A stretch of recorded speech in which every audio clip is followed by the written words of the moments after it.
सुधांशु जी, बड़ा वाजिब सवाल है क्या कि अगर 2 महीने 11 दिन में महज 71 दिन में 4 फैसलों को रोल बैक करना पड़े तो ये वाकई दबाव में दिखती है सरकार, मजबूर सरकार दिखती है क्या?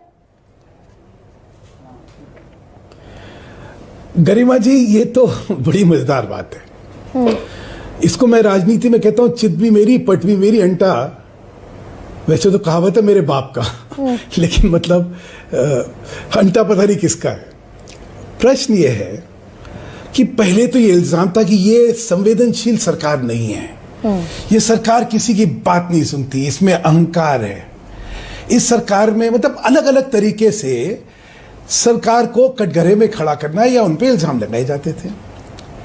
आज अगर सरकार सुनती है तो आज दूसरे इल्जाम लग जाते हैं। तो मैंने कहा ये वही एक हमारे यहाँ कहावत थी कि एक धोबी जो था एक गधे के साथ चल रहा था, तो जिस भी स्थिति में होता जो है उस पर तो टिप्पणियां होनी थी और लांछन लगने ही थे। तो मैं इसमें तो बहुत ज्यादा नहीं हूँगा। आपको अगर ध्यान हो तो कल जब चर्चा हो रही थी तो मैंने कहा देखिए इसके 2 पहलू अलग अलग हैं।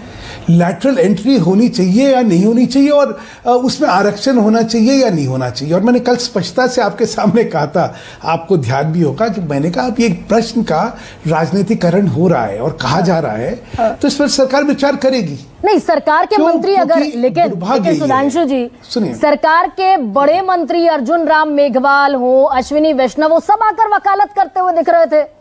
सब कांग्रेस के नाम पर पर्ची काट रहे थे। एआरसी उन्होंने बनाया, वीरप्पा मोइली अध्यक्ष थे, प्रधानमंत्री मनमोहन सिंह को ले आए, लेकिन कल तक वकालत करने वाले लोग आज सोशल जस्टिस की दुहाई देने लगे। 72 घंटे में फैसला रिवोक हो जाए, ऐसा तो नहीं देखा ना 10 साल में, पिछले 10 साल में। गरिमा जी, 2 चीजें हैं। देखिए, एक तो अगर आप चिट्ठी पूरी पढ़ें तो चिट्ठी में जो तर्क कल रखे गए थे वो सारी चीजों का जिक्र आज भी बिल्कुल है, क्योंकि वो सत्य है।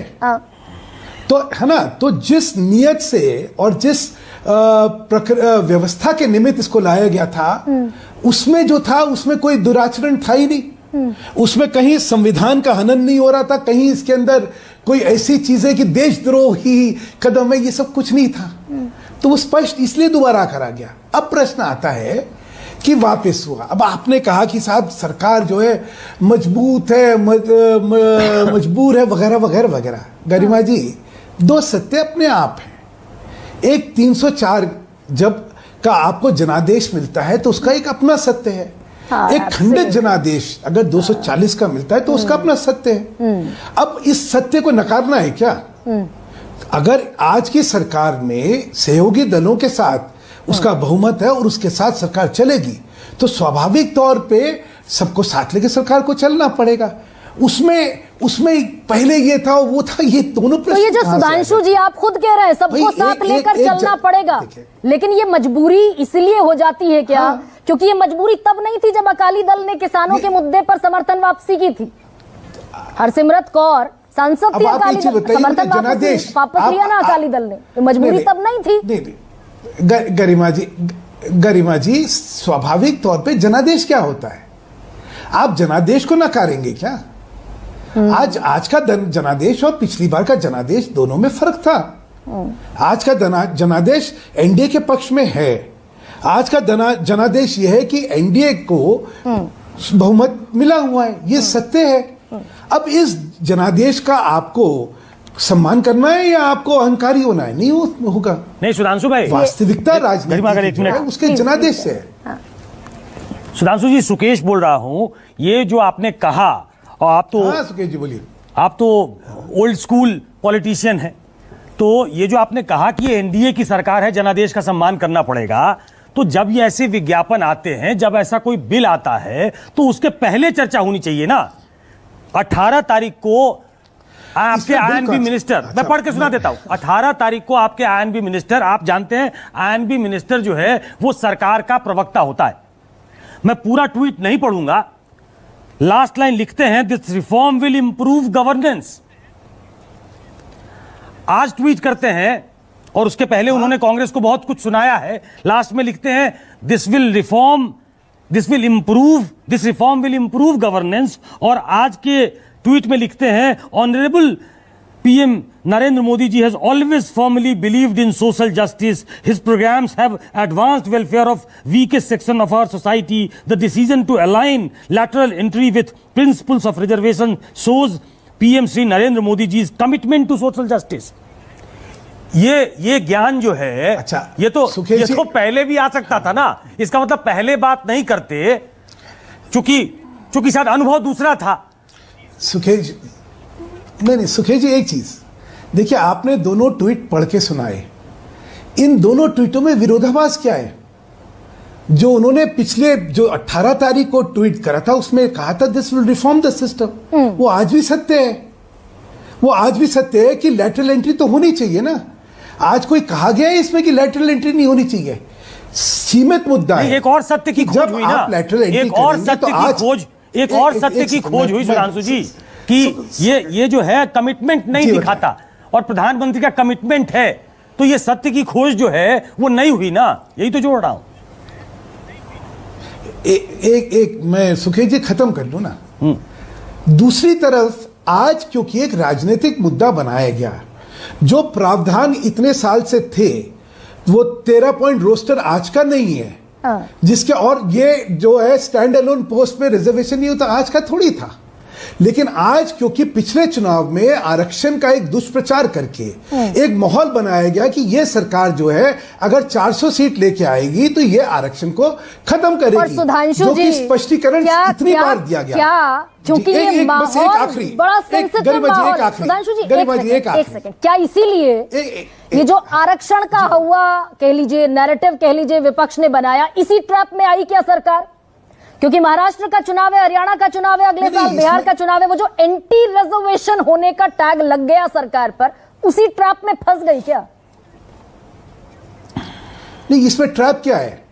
मुझे तो समझ नहीं, आप जिसको ट्रैप कह रहे हैं। आज की राजनीतिक माहौल के अंदर देश में आरक्षण को लेके एक चिंतन था। उस चिंतन में लोगों को लगा कि साहब एक दुष्प्रचार चला कि आरक्षण समाप्त होगा। हमने आरक्षण के प्रति अपनी कटिबद्धता, अपना रिजॉल्व तो कितनी बार कहा। नहीं, पहले तो सर ये वही तो सवाल पूछ रहे हैं सुकेश जी, सुधांशु जी, वही सवाल सुकेश पूछ रहे हैं कि अगर पहले विज्ञापन निकाला और ट्वीट आया मंत्री साहब का कि ये सोशल जस्टिस है, ये गवर्नेंस को इंप्रूव करेगा, पहला ट्वीट ये था जब विज्ञापन निकला। उन्होंने सोशल जस्टिस में कभी नहीं कहा ना। देखिए, नहीं गरिमा जी देखिए, आप पढ़ रही हैं, आप बहुत ही परिपक्व एंकर हैं। सोशल जस्टिस नहीं लिखा हुआ उसमें, वो इस वाले में लिखा हुआ है। और जैसा मैंने आपको कल कहा था, दोनों मुद्दे अलग थे। लैटरल एंट्री के मेरिट की बात और लैटरल एंट्री के अंदर आरक्षण की बात, दो अलग अलग चीजें थी। उन्होंने जो पहला ट्वीट दिया था वो लैटरल एंट्री होनी चाहिए और ये व्यवस्था को ठीक करेगा, ये लिखा हुआ था। पहले कहा इंप्रूवमेंट इन गवर्नेंस, चिन्ह उठने लगे। मैं सही कह रही हूं क्या?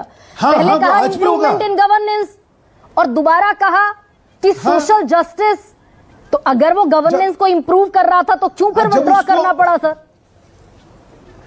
नहीं, इसलिए विड्रॉ करना था क्योंकि आज के दिन एक दुष्प्रचार में लगा कि साहब ये तो आरक्षण को खत्म करना चाहते हैं, जबकि उसमें था ही नहीं। हम इस दुष्प्रचार के प्रभाव में नहीं पड़ने वाले हैं। राजनीति में संवेदनशीलता जो है एक महत्वपूर्ण चीज होती है। आपको एक दुष्प्रचार को हवा देना मुझे नहीं लगता देना चाहिए था, और सरकार ने संवेदनशीलता दिखाई, उसने इसको रोक दिया। और वक्फ पर भी ऐसा ही हुआ सुधांशु कि इसमें आरक्षण होना चाहिए। सुधांशु जी, वक्फ तो बड़े जोर शोर से लाया, किरण रिजिजू बड़े दमखम के साथ, ताव के साथ कहते दिखे थे। 15 मिनट के भीतर जेपीसी बना दी। 10 साल में कभी नहीं हुआ कोई बिल इस तरीके से अटका हो या जेपीसी में भेजा गया, पिछले 10 साल में नहीं हुआ। अब गरिमा जी आपने दो उदाहरण दिए, आपने देखे 2 उदाहरण दिए। एक तो कहा कि बिल आया था, पहला वाला जो उसमें मीडिया वाला था, वो बिल ही नहीं था। ड्राफ्ट बिल होता है जो पार्लियामेंट के पटल पर रखा जाए। ड्राफ्ट कहा मैंने ना, देखिए सुने, हाँ अच्छा, अब आप ड्राफ्ट कहती है। ड्राफ्ट किसी लेवल पे कोई चर्चा में हुआ और लोगों में आया कि गलत है तो उसको विड्रॉ कर लिया, उसमें कौन सी बड़ी बात है? और वक्फ के ये साथ कभी क्या ड्राफ्ट हुआ? तो आपको मैं आज बता देता हूं, मैं आपको बता देता हूं, एक सेकंड बस। पिछली सरकारों में भी जो आप कह रही हैं, कितने ड्राफ्ट जो हैं वो अमेंड हुए थे, विड्रॉ हुए थे। इसके बारे में क्या करना सर? पिछली सरकार में मेरी जानकारी के मुताबिक, करेक्ट कीजिएगा मुझे, पिछली सरकार में 150 सांसद उठाकर बाहर फेंक दिए संसद से, एक्सपल्शन हो गया। लेकिन हाँ, बिल बिल्कुल, जितने उसमें- थे सब उसमें क्या पटल पर दिक्कत थी? रखे गए, टेबल अगर- हुए और सब पारित हुए, बहुमत था सरकार के पास। नहीं दो उसका वो क्यों पारित हुए कि उन बिलों पे चर्चा नहीं होने दी गई। जब पार्लियामेंट को काम नहीं करने दिया गया और जो बिल राष्ट्रीय हित में महत्वपूर्ण थे, तो आखिरी दिन जब हठधर्मी रही तब आखिरी दिन वो करे गए। लेकिन उस दौरान भी कितने, सुकेश जी तो बहुत होशियार हैं, उनको पता है कितने बिल जो हैं वो पार्लियामेंट्री स्टैंडिंग कमेटी के थ्रू पास होके आए थे और जिनको कानून बनाया गया। ऐसा नहीं है। बीएनएस पर चीजों को कोई उनके चर्चा सही नहीं हुई, परिप्रेक्ष्य में भारतीय हमें न्याय देखना संहिता, चाहिए। वो बस विपक्षी सांसद सब रोते हुए रह गए नहीं, कि देखिए, भारतीय न्याय संहिता बना दी, आपको ध्यान नहीं बिल ले आए, है ना, कानून फिर आप पास गलती कर कर रही दिया, हैं। कोई चर्चा नहीं फिर आप हुई। गलती कर रही है ना, आप फिर गलती कर रही हैं। वो बिल जो है होम की स्टैंडिंग कमेटी में से आया था जिसमें चिदम्बरम साहब खुद में सदस्य थे। तो ये ना कहिए, जो एक पार्लियामेंट्री प्रोसेस है उसके अंदर स्टैंडिंग कमेटी से जब बिल आता है जिसके अंदर के सारे प्रतिपक्ष के लोग भी मौजूद हैं, उसमें वो होके आया था। चलिए, लेकिन उस सुधांशु बिल पे जी, इसलिए चर्चा ठीक नहीं हुई है। क्योंकि चर्चा करने नहीं दी गई। ठीक है, एक लेकिन लाइन जोड़ देता हूं गरिमा जी। हाँ सुकेश सर, करीब 5% या उससे भी कम है। स्टैंडिंग कमेटी को मिनी पार्लियामेंट कहा जाता है। Absolutely. और सांसद चुन के आते हैं कानून बनाने के लिए। संसद का काम कानून बनाना है और वो स्ट्रेंथन करता है आपके बिल को कि लोक हित में आप अच्छा कानून बनाएं।